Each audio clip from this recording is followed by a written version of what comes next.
Speaker's Corner aboard the Villa Vie Odyssey, hosted by Kit Cassingham. Good evening. Welcome to another Speaker's Corner.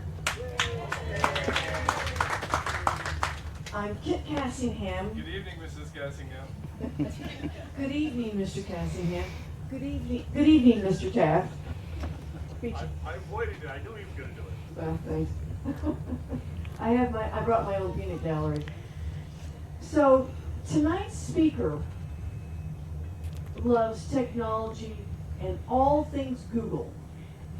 Many of you have received help and guidance with Google Maps, photos, photo editing.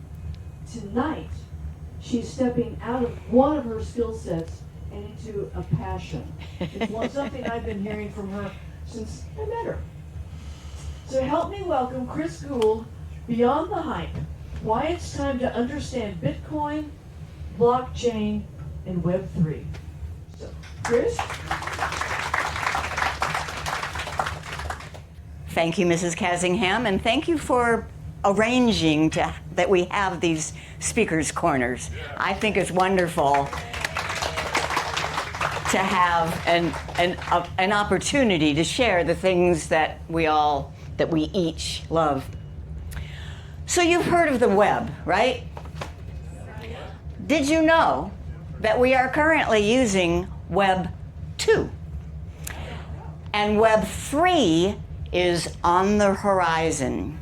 When I first learned about Web 1, you're talking 1994, and I was a business owner at the time. The business was a computer training center, and I was involved with the local Chamber of Commerce, and I taught things like VisiCalc and WordPerfect and Microsoft Access, and I was asked to give a talk to a bunch of business owners about this new thing that was coming down the pike called the web. I even have an audio recording of the talk that I gave. It's really fun to listen to. For me, it wouldn't be fun for anybody else. Talk. And in 1995, I told these business owners that they needed to learn how to make websites. Huh? So, I'm here to tell you about what's coming down the pike. And you say, well, wait a minute. I thought we were here to talk about Bitcoin and you were going to tell me about getting rich. Well, Bitcoin is, the title of this talk is Bitcoin, Blockchain, and Web 3. Bitcoin is like the shiny race car that everybody's talking about. Blockchain is the engine that drives the race car, and Web 3 is the road that is going to take us to the future using those. So I am going to start with Bitcoin, and I'm going to do it by showing you how you can actually use it. To make sure that this would work, because it's been a while since I did it, I got a couple of guinea pigs last week, and I taught... Volunteers, not guinea pigs. Volunteers, yes. So, Kit, tell them, have you ever used a Bitcoin wallet before? No. Okay. And I sat down with Kit, and how long did it take before you had a Bitcoin wallet and had some money in it? It was really fast. Less than 5 minutes? Yeah. That is how quick and easy it is, and we're going to do that now. And I sent her $20 worth of Bitcoin, and have you looked at it? So how can you check that value today? I go into my blue wallet and open it up and find out it's now worth, what, $18.64 or something like that? It's been going down. How much are you going to give her back? It has been going down. But she gave it to me, so I still am ahead. And it will probably go back up and up and up. Probably, but there's no guarantees. If just you know the drill, right? If you want to invest in Bitcoin, do not invest anything more than you can afford to lose. All right, my second volunteer was Anne. Anything to add to Just that mine's worth $19.11. Mine's worth $19.11. Well, because I transferred $20 worth to them on different days. So the Bitcoin market never sleeps. It's fluctuating 24/7, 365. And as I say, it's been going down, but I must have done kits earlier. Okay, so what did I show them and what are we going to show you? I've bitten an awful lot here, so please, I gotta keep questions to the end. I promise, and Kit will make sure that I end at quarter after no matter what, so we have time for questions. Cryptocurrency. Everything we don't understand about computers combined with everything we don't understand about money. Oh, one thing I wanted to mention, I said in 1994 I owned a computer training center and we were just learning that this World Wide Web was coming down the pike. That's when I met Jim and I hired him because he knew about networking. He used to work for me. I still work for her. And we're out of costume. And these are our... Only now you don't get paid. Exactly. Only now, yeah. She hired me, so she did have to pay me for a while, and then she married me. So I she didn't have to pay me anymore. So, anybody else in that booth? Okay. We were actually married in hats like these. We have the photo, our wedding. We are geeks. We are geeks. No. So Bitcoin is like email for money. And how easy is it for you to send email? I'm going to show you how you can send Bitcoin the same way. And I'm going to ask Jim to be my volunteer tonight. Now guinea pig is appropriate.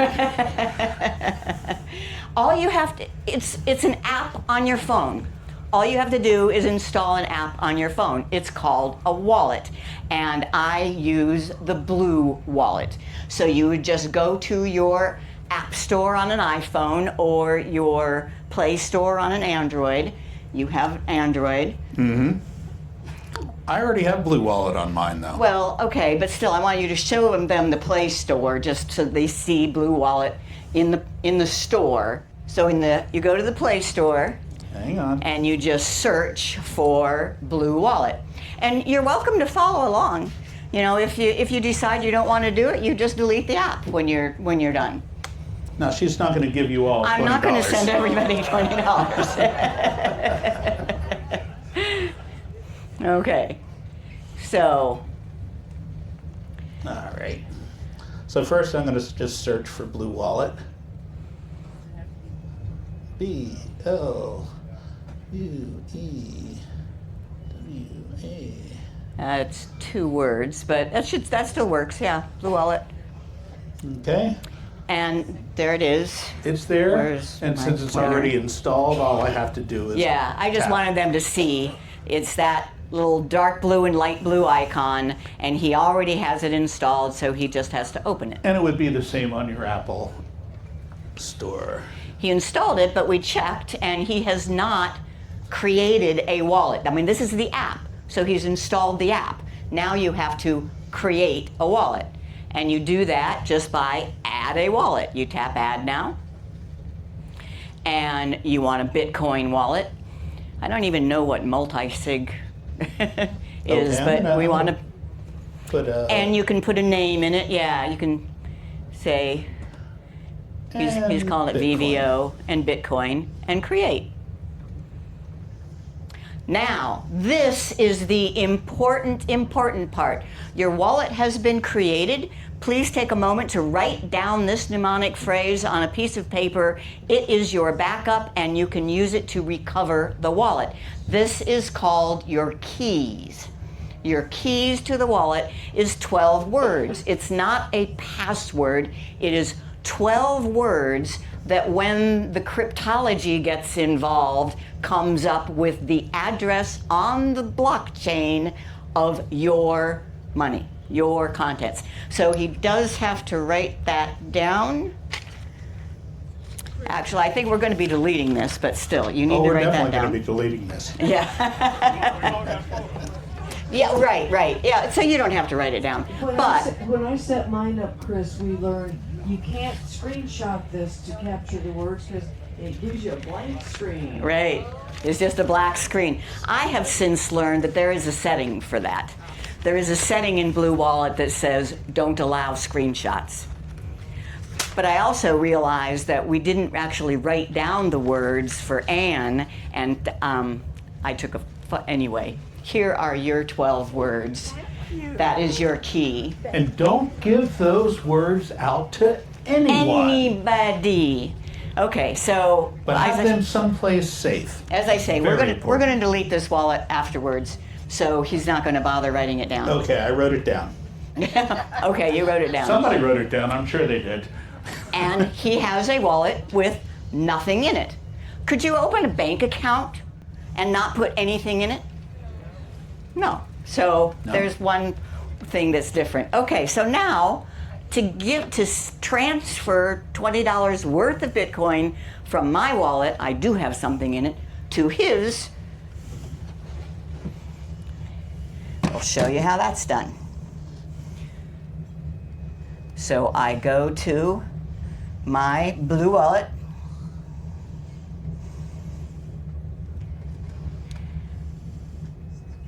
Oh, I forgot a pretty big step. He needs to send me, so back to his phone. And on the three-dot menu up at the top right, there is, all right, where is it? Where you get I have to actually tap on the wallet, and now it opens up two buttons down at the bottom. Because you can have more than one wallet. So you could have a business and a personal and an Odyssey and a whatever. You can have Bitcoin in different wallets. That buttons at the bottom says receive and send.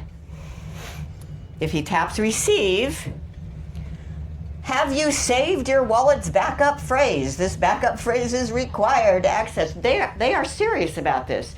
I'm sure some of you have read the story about the guy who didn't have those written down anywhere. He had a wallet on his computer. His computer is in a landfill, and he ended up paying millions to the owner of the landfill to try to go through everything.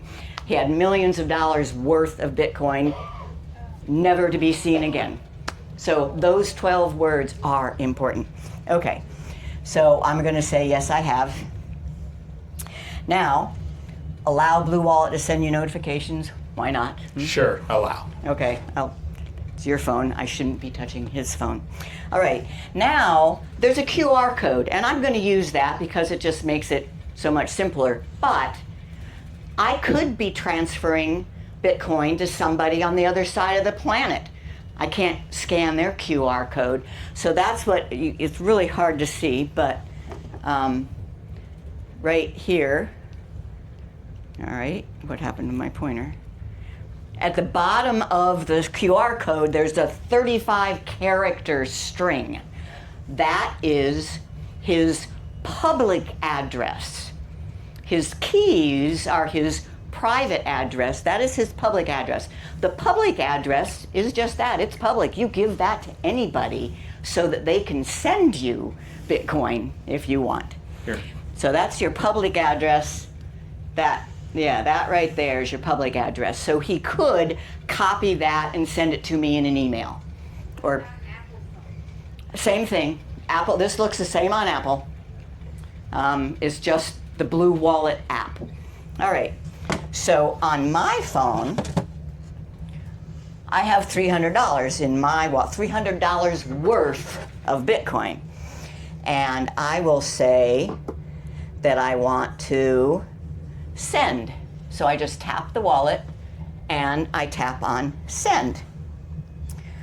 And I can paste in an address or I can scan.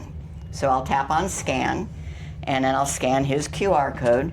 So that has put those 35 characters into the address to send to. And I'll say, now, am I going to type 20 right now? Can you read that up there? If I type 20 right now, it's sending him 20 Bitcoin. 20 Bitcoin is about 1.2 million. I don't know. I don't have it. She doesn't have it in the wallet, so it probably would not work. So I'm going to tap these little arrows over here, and it changes from BTC, Bitcoin, to Sats, which are 1/1,000,000th of a. But I only know dollars, so that is now dollars, and I type 20. And it tells me that, well, $20 is 0.00030792 Bitcoin. So Bitcoin is divisible, like infinitely divisible. And now there's a fee. I don't know if you can see that, but the fee says 38 cents. So, and if I tap on that, I could. Well, that's already fast. We're at a good time here. If I don't want to pay 38 cents, and I don't care if it gets to him slowly, I can choose to pay 28 cents, and it won't go as fast. 38 cents, I think, is perfectly reasonable. And note to self, test transfer. It's always a good idea if you're transferring Bitcoin to do a test transfer first to make sure that it goes to the proper recipient. We've done this before, and somebody wrote it down and got our $20, and we didn't even know where it went. Send now. So All right. we don't do it that way anymore. So send now. No. No, there's no minimum. You could send $1. There might be a minimum. So back to the slides. So that was the process. You install the app, you create a wallet, you write down your keys, you open the wallet and tap receive, and you should see a QR code and a 34-digit address. That's what they need to send to you.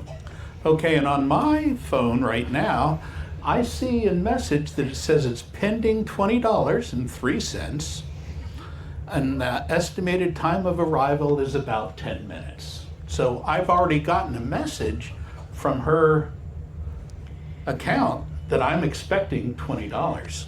And mine says pending $20.38 because I'm paying the fee. And that fee is going to the blockchain. Okay, so what's happening? Every transaction, how can you trust that this is working? This the way the blockchain is built. Every transaction is encrypted. That's a total science. I don't understand it, but I know that it's like a fingerprint. Every single transaction is completely unique, and that fingerprint is unchangeable. It's called a hash. Cryptologists will combine all sorts of data about this transaction, and they make a hash, a fingerprint. Once that is done and it's in the blockchain, it cannot be changed or deleted. And it is validated by thousands, literally thousands of decentralized nodes. There are thousands of computers all around the planet that are working to maintain this blockchain.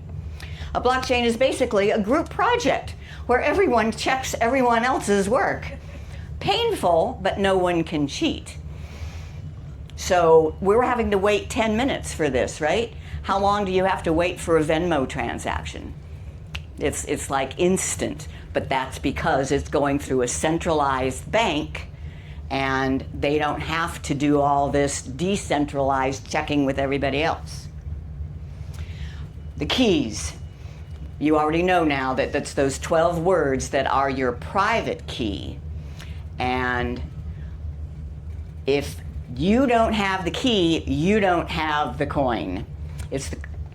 And we'll explain that more in a minute. So what if you lost your phone? Or what if I gave you $20 worth of cash, and I'm doing it up on deck 5, and a gust of wind takes the cash and it goes overboard? You are SOL. It sleeps with the fishes. But if you have your phone in your hand and I bump into you and your phone goes overboard, You just get a new phone, install a Blue Wallet, put in your 12 words, and you're back in business. Because the Bitcoin isn't on your phone, it's not in the wallet, it's on the internet in the blockchain. And your keys on your wallet are just your window, your keys to that container in the blockchain. All right, so I've said blockchain a few times here. Oh, I want to give you one other, and this one is for you, Jeff. I wear this shirt very intentionally. See how it says El Salvador?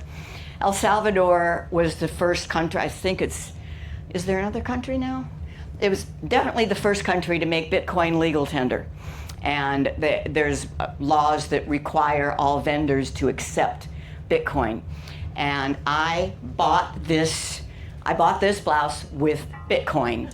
And there's the picture of me and the vendor. Now, I don't really know anything about her, but it was just a stand beside the road, and she does this embroidery. Well, she could be somebody who could not have a bank account. I don't know if she does or not, but the unbanked, and there are 1.3 billion unbanked people on the planet, for all sorts of various reasons. Maybe they don't have enough money to start a bank account. Remember, you can't start a bank account with nothing. Maybe they live so far out in the back country that they can't get to a bank. And there's also all sorts of other reasons. Maybe they can't afford the banking fees. Bitcoin, you saw how easy it is. People who have good jobs in first world countries will send money back. Mostly they do that through Western Union, and it costs up to 10% fees and takes several days to get there. If they can convince their family back home to have a Bitcoin wallet, boom, it's instantaneous.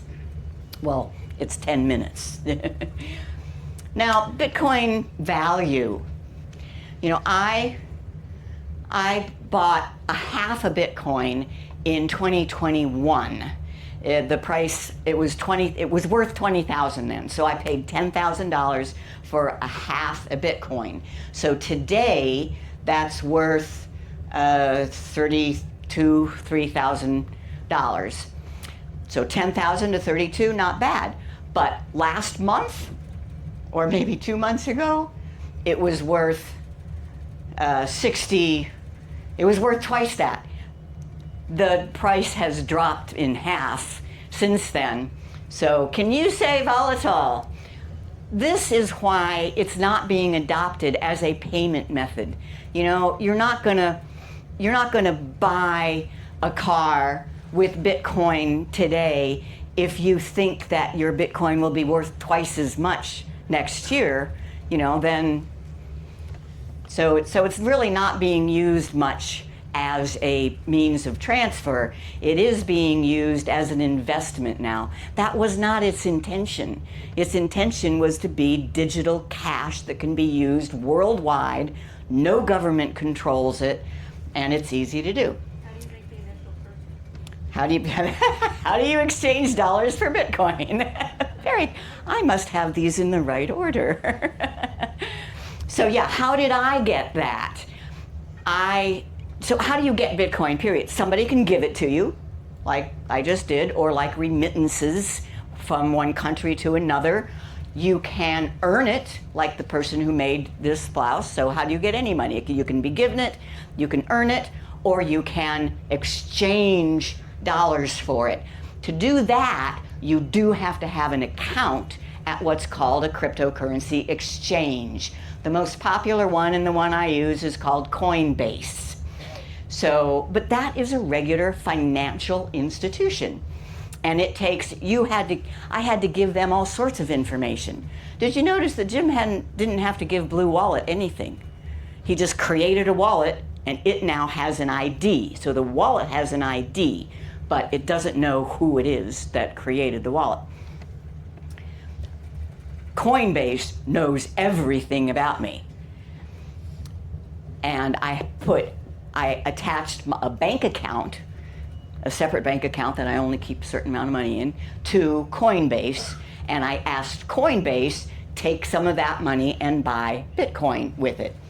But if you leave it in Coinbase, you don't have the keys. They have the keys. It's called custodial. Just like a regular bank. You don't have the dollars that are in your bank account. The bank has it. You trust the bank to give them to you when you ask, but the bank is the custodian of your funds. Coinbase, a crypto exchange, is the custodian of your funds. So, if you believe that you want to have complete control over your funds, then you get them out of Coinbase to a wallet. How do you do that? You just go to Coinbase, you give the address, the public address of the wallet you want to send it to, and voila. And that is called a non-custodial wallet, which is great, and it's a problem. Have you ever had to call your bank and say, hey, this transaction was bogus, I didn't mean it, I made a mistake, and they'll fix it for you? Can't do that if you are the custodian. So with great power comes great responsibility. And you might trust the bank to keep track of this more than you trust yourself. Just so there are pros and cons to having. And the phone, the blue wallet, that is called a software wallet. As long as it's software, there's a possibility that something could happen. This is a hardware wallet. This is what I have. Oh, I probably shouldn't say that, should I? This is what the half a Bitcoin is. It's not on here, but this is what gives me access. And actually, you're the one that uses this. You want to tell them just a little bit about how it works? Okay. It's called a treasure. There are others, but this particular one, it comes with an app, and I plug it into my computer, and I'm out of ports now, so I can't do that. No, I don't want it. And I have to give it a PIN, just so it's like a bank account in that case, and it connects to the internet, and it tells me how much Bitcoin I have connected to the wallet. So I have a wallet with a fair amount of money on it right here. You can't have it. All right. But it's an app on Give me back. on Give the me back. computer. But if I did lose this, I just get another one and put in my private keys, right? And I have it all back. Now, if you stole it from me, you would have to know our PIN, and it's really kind of ingenious the way it works. And if it was stolen from me, I would go get another one, and I'd put my keys in there, and I would immediately transfer everything to a different wallet so that the person who stole it from me didn't. Okay. Oh man, I know I would do this. It's I'm way behind. So. I knew she would do it too. So just for those of you who still think that Bitcoin is magic internet money, I think it's gone to, fine, I guess it's real now. I mean, look at these numbers. Bitcoin financial settlement values for 2025, $25 trillion have passed through Bitcoin network, whereas Visa is 16.7 trillion. It's real. It's real. All right, there certainly is lots of drama around it though.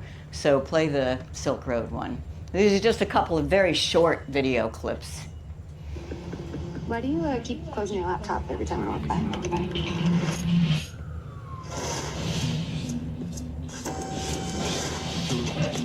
You look stressed. Worse than that. I'm crazy. I've always wanted to change more. How?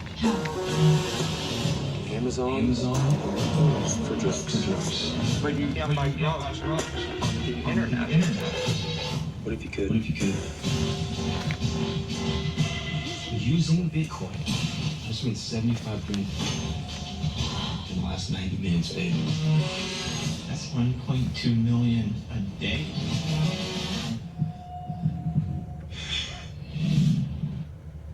Great movie. Anybody seen that movie?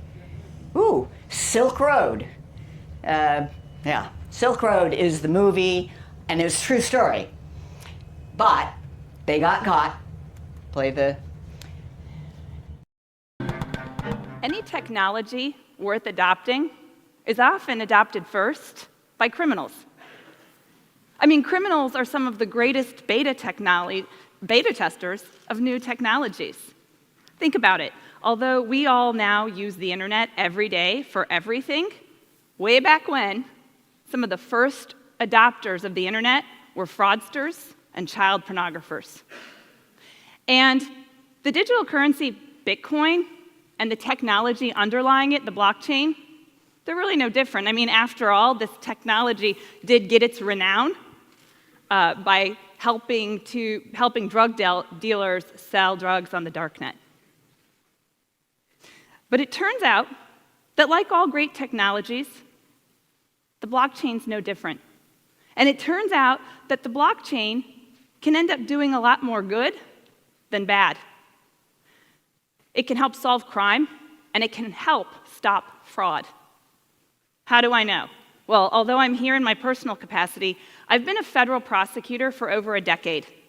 And in that time, I have put murderers, organized criminals, cartels, white-collar thieves, and cyber criminals behind bars. In fact, I prosecuted some of the earliest Bitcoin criminals.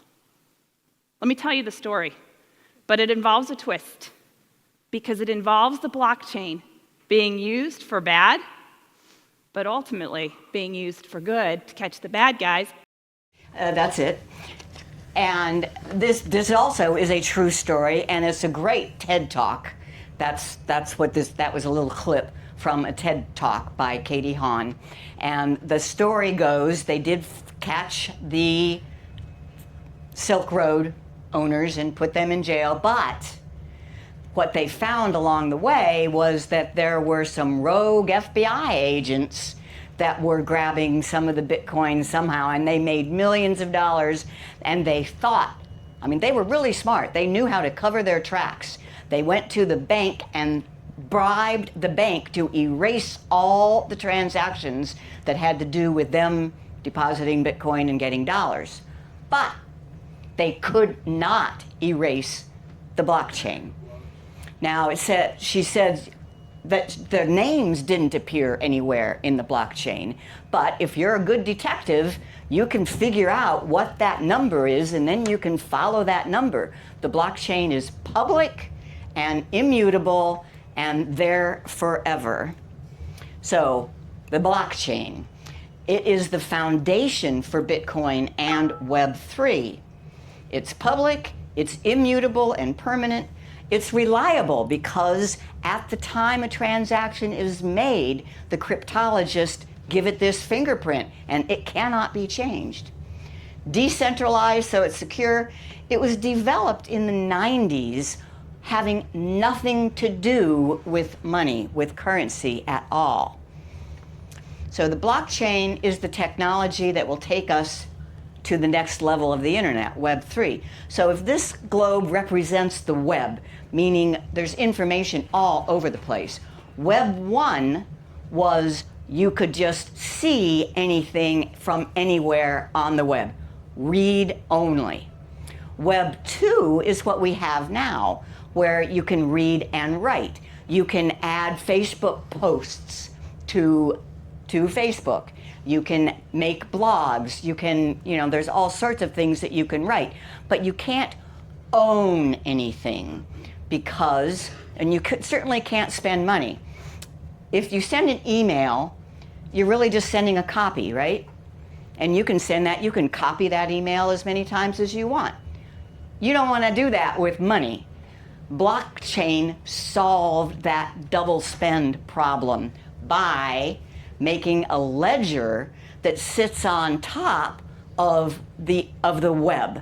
The ledger is what is encrypted transactions linked to the transaction before, so it creates an unbroken ledger, and that ledger is now overlaying the web, and it gives us an internet of value. It doesn't have to be money, though. In fact, mainly it's not money. I'm going to skip the Carfax analogy to go straight to my favorite one, is medical records. So I had some medical issues a few years back, and I had to see a bunch of new doctors. Every single office I walked into gave me a form where I was supposed to fill out my medical history. Every single office. And it terrifies me that doctors are depending on my memory for my medical history. My allergies, I'm not sure. Was it called this? Was it called that? That could be life and death. And when I leave the office, that data now belongs to that doctor. Sure, they gave me a portal to go look at it, whatever they entered into there. But I got a portal from this doctor, a portal from that doctor, a portal from this doctor. Wouldn't it be nice if instead of that when I said, okay, my first visit to a doctor, ideally when you're first born, but that happened a bit too long ago.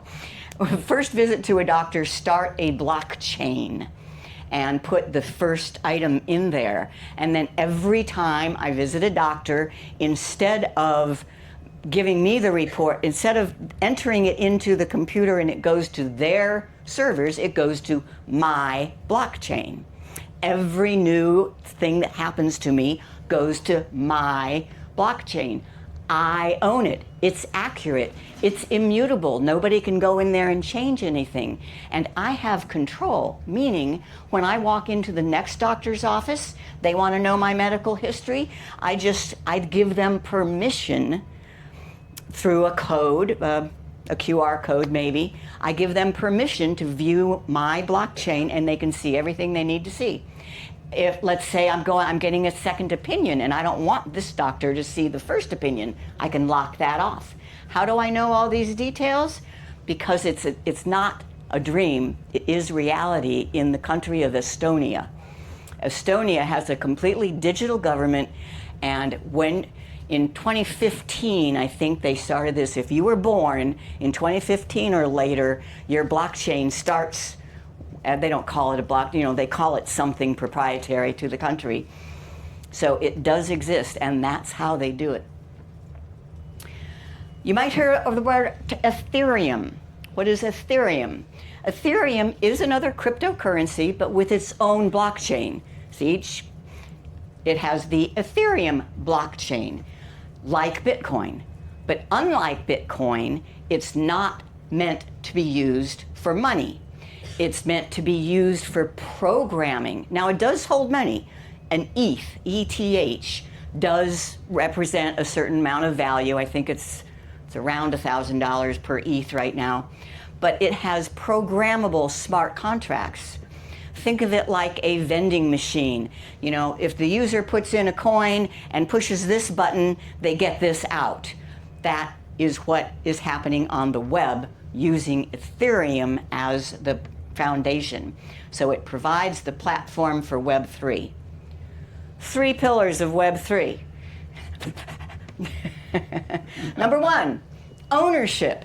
Instead of being a renter at Facebook, I am the owner of my data, or at the doctor's. Identity, your wallet is your passport. So this was a Bitcoin wallet that we showed you. I also have an Ethereum wallet. And I did transfer some money to Ethereum in that. But the purpose of the Ethereum wallet is to be my identity on Web 3. Instead of setting up a username and password for each site, you roll up there with your Ethereum wallet, and your wallet address is your ID, your identity. And the smart handshake means math over middlemen. It's just programming. And so, yeah, okay. Web 3 will disrupt the disruptors. No middleman needed. Uber, with a Web3 app, you don't need Uber. Airbnb, with a Web3 app, people could share their homes directly, peer-to-peer. No Airbnb taking their cut in the middle. iTunes, this is a great one. Musicians can put their music on Web3, and with a smart program, anybody who listens to the music, anybody who listens on Web3 has their Ethereum wallet, that's their identity, and it has some value in it. So every time their song is listened to, they'll get a few pennies. No middleman. So here's just a diagram of it. Today, Web 2, every site you visit owns your data, what you did there. So the little man is going through the internet and he's dropping breadcrumbs and data at all sorts of places.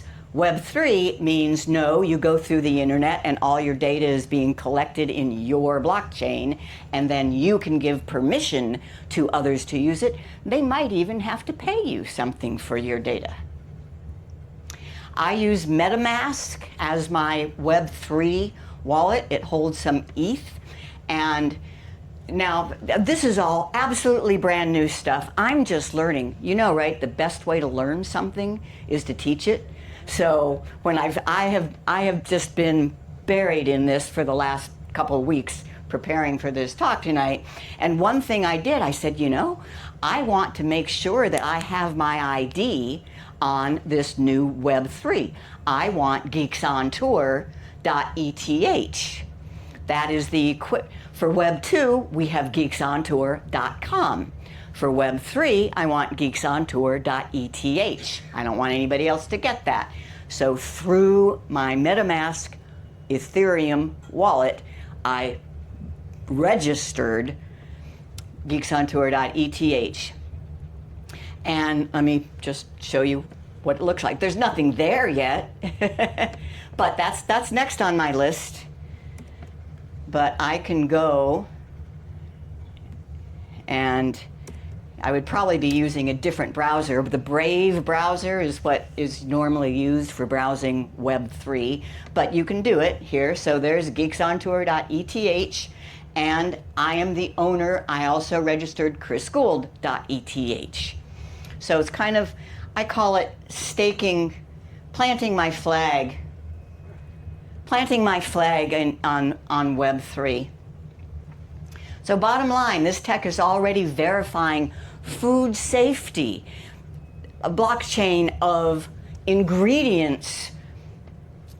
When there's a health outbreak, you know, something's wrong, and the grocery store needs to recall, they have no choice today but recalling everything. If the supply chain was on a blockchain, they could see for each box of cereal where all the ingredients came from, and they could just take off the ones that are affected off the shelf. It's also being used now. This Suremark is a new company by the creators of the blockchain, these guys that first came up with it in the 90s. They see the problem with AI deep fakes. Most people think that the way to test whether or not something was created by AI was to have another AI look at it. They say, no, that's not going to work. That's just going to be a leapfrogging thing. But if you put a digital fingerprint, then you can identify who created the content that you're looking at. So learning about this technology now is like learning about websites in 1995. And that's a little RV there with our license plate, geeksontour.eth, traveling on the road to Web3. And I used the RV, first of all, we lived in an RV for 14 years. It's kind of special to us. But as you travel through Web3, you buy things, you know, and Web3 items will come with you. So I will open it up for questions in just 30 seconds, or maybe, but first I have some questions for you. Did you learn something? Yes. Okay, true or false? If you have a Bitcoin wallet, you can send money to anyone else with a Bitcoin wallet. True. You have money in it. If you have some money to send, yeah, okay. Yes. True or false? Bitcoin is stored in a wallet. False. Very good. They did learn. They were listening. Okay. Yeah, it's not in the wallet. It's on the blockchain. The wallet is your key. Not your what? Not your coin. I didn't make a whole point of it. Not your keys, not your coin. That's what the true Bitcoin people don't want, to have Coinbase holding their coin. They want the keys themselves. True or false? Ethereum is just another cryptocurrency. Very False. good. Very good. What country uses blockchain to maintain every citizen's health records? And we're going there. I wonder if there's anything we can see. I don't know. Maybe we can buy a blouse. What's the technology that will take the internet to the next level? Web3. Is it blockchain, Bitcoin, or Coinbase? Blockchain. Yay! Okay. And this presentation will be on our website for One our of these members. days. For our members. So I am done. Thank you. And ready for questions. Ready for questions. We have some microphones. Please wait for the microphone. Well, it looks like we have somebody with a microphone already. Yes. Well, I have so many questions. We could go for a whole nother session. Okay, one at a I'm just time. going to ask one. If anybody else in here is annoyed like I am, I get 1 million emails a day from people that are trying to spam me. Will blockchain solve that problem? I think so. I mean, will blockchain? If you use a Web3 email app, then yes, yeah, because it will know the identity of the sender. So the fake sender ID will not be valid. It will know who the actual sender is. That sounds good to me. Yeah. Question over here. Okay. I actually kind of have two. So you can't use Bitcoin on Ethernet, whatever that is. You can't use Bitcoin. Ethereum. Ethereum. You can't use Bitcoin. I mean, so if we go to Web3, then we lose our Bitcoin? Oh, okay. No. I have a Bitcoin wallet and I have an Ethereum wallet. They're just two different wallets because they're different blockchains. It's like having Indonesian rupiah in one wallet and U.S. dollars in another. And there seems to be a number of different electronic Bitcoin things. Besides Bitcoin, there's other names of people selling them. Well, cryptocurrencies. You're talking about cryptocurrencies, right? Bitcoin is the original cryptocurrency, and as it has been adopted. What makes money valuable? What makes anything valuable? It's how many people think that it's valuable. And there are millions of people who think that Bitcoin is valuable. It's been around for a long time. Yes, there are tons of others. Oh, we didn't play the pirate thing. Yeah, I was busy. Yeah. Well, you want to put it on there now? This is just because you can play it from there. Okay. Maybe. Yeah, I can. This is just fun. Questions? Well, wait. Yes, there are hundreds, and some of them are good and worthwhile, and some of them are absolute crap. So don't do it. Don't do it unless you've done plenty of research. So I'm just going to play this on a loop because this is just fun. A bunch of definitions, pirate style. More questions? Back there. In the back. It's right here. Oh, okay, sorry. I have the mic, so your initial name of the presentation was Bitcoin and blockchain, etc. But really, when you're talking about the wallet, and the wallet is utilizing blockchain, but Bitcoin has very little to do with anything. That's just one of the million different cryptocurrencies. Or is there something? That's part A of the question. Well, it is a cryptocurrency, but it is a cryptocurrency that millions of people have invested millions of dollars in. So it's accepted. And it has it's trusted. value. It's trusted, yeah.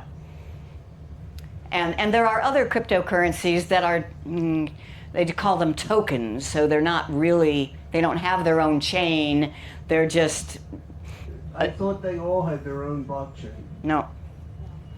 Not all cryptocurrencies. If they don't have a blockchain, they're not really... Well, they're on what's called a layer 2 of a blockchain. Yeah, they're, yeah.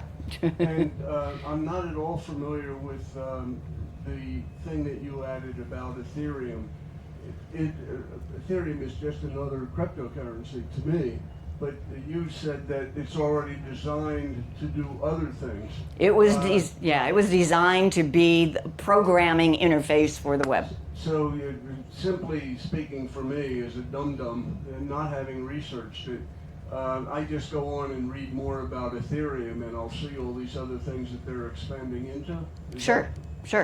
Okay, thank you. Chris, we got a question back here. Okay, hi. Hi there. Are governments able to tax any gains on cryptocurrency at the moment?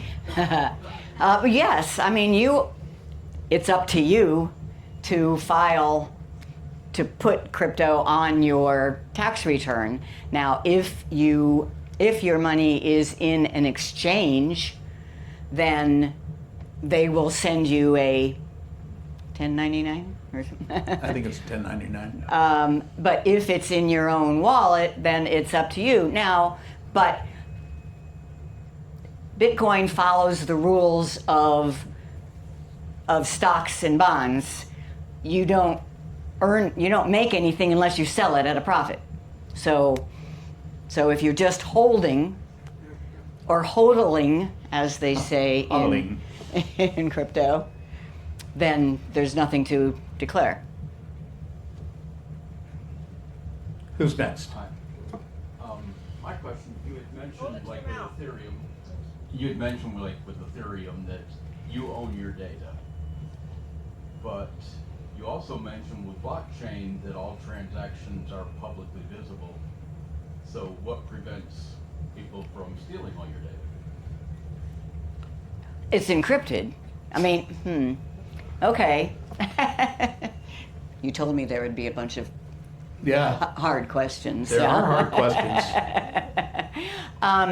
You can't really see the data in there. You can see that the transaction happened, and even for things that you can see, when you own it, I mean, back to my RV or my medical records, I can say, lock this off. Don't let anybody see this. Even if I give permission to see everything else, it's programmable. But no, it's still just encrypted data.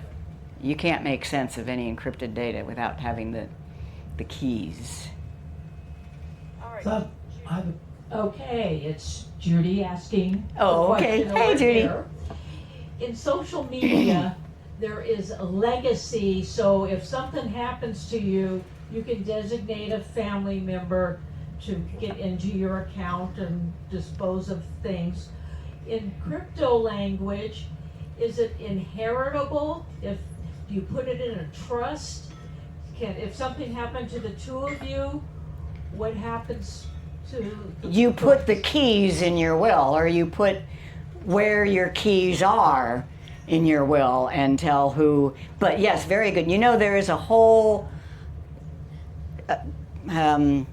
part of law now for digital asset management, and cryptocurrency is definitely one of those assets that you should. I was talking to somebody here the other day that said she knew that her dad had some ETH, some Ethereum, but it was in an exchange and she couldn't get it and she finally gave up. So yeah, that's something to be very aware of. Yeah. I have a question. So you mentioned, I think, that the blockchain is validated by 1,000 or so different servers? Like 15,000. Okay, can you talk about then the environmental impact Oh. of Bitcoin and all this stuff? Because it sounds to me that you have data centers upon data centers upon data centers, which are They're not burning data fossil- centers. Well, but you're running a lot of computers Yeah. which take electricity, which generally speaking is polluting the air. Bitcoin Is there takes a an good trade-off? enormous amount of electricity. So what's the trade-off? Three things. First of all, because Bitcoin takes up so much electricity, it's actually motivating more use of renewable energy. So that's one. A lot of the Bitcoin mining, I didn't want us to have to say that word, but a lot of the Bitcoin processing is on renewable energy. So that's number one. Number two, the idea, we're not going to get there in my lifetime, but the idea is that Bitcoin and or cryptocurrency can replace our banking system. Imagine how much energy our entire banking system is using. So that's number two. Number three is that Ethereum has proven that by switching, and they switched their methodology several years ago from proof of work, which is very energy intensive, to proof of stake, which is like zero. If Bitcoin uses 100 units of energy, Ethereum uses 1, less than 1. And I don't think there's any reason why Bitcoin couldn't switch someday. Yeah. Chris, we have a question here. Can you tell me, please, why is it so volatile? Why is it so volatile? Boy, I wish I knew. Well, because it's new. I mean, this is a currency that was invented in 2009. It's, less than 20 years old. Anything that's new gets spikes and it's just emotions. People get on board and think it's wonderful, and then it goes down a little bit and they get scared. I don't really know. Fred has our Wish I last knew. question for tonight. Was there a cost to buy the ETH, the .ETH? Oh yeah. But where Bitcoin, when I bought them, where Bitcoin was 20. .ETH. .ETH. Oh, the dot. Oh, my name, my identity. Oh, yeah, $10 worth of Ethereum. Oh, by the way, I got $20 in my wallet, so it did work. Now I'm going to make him send that back to me though, so that we can then delete that wallet, since the keys, we made the keys public there. Too late, I've already got it. I would see that. Okay. You will in 10 minutes. Okay. Thank you. I'm Jim. I'm Chris. And we're Geeks on Tour. Geeks on Tour. And they're fabulous speakers. We're so lucky to have them on board. Anybody learn anything tonight? All right.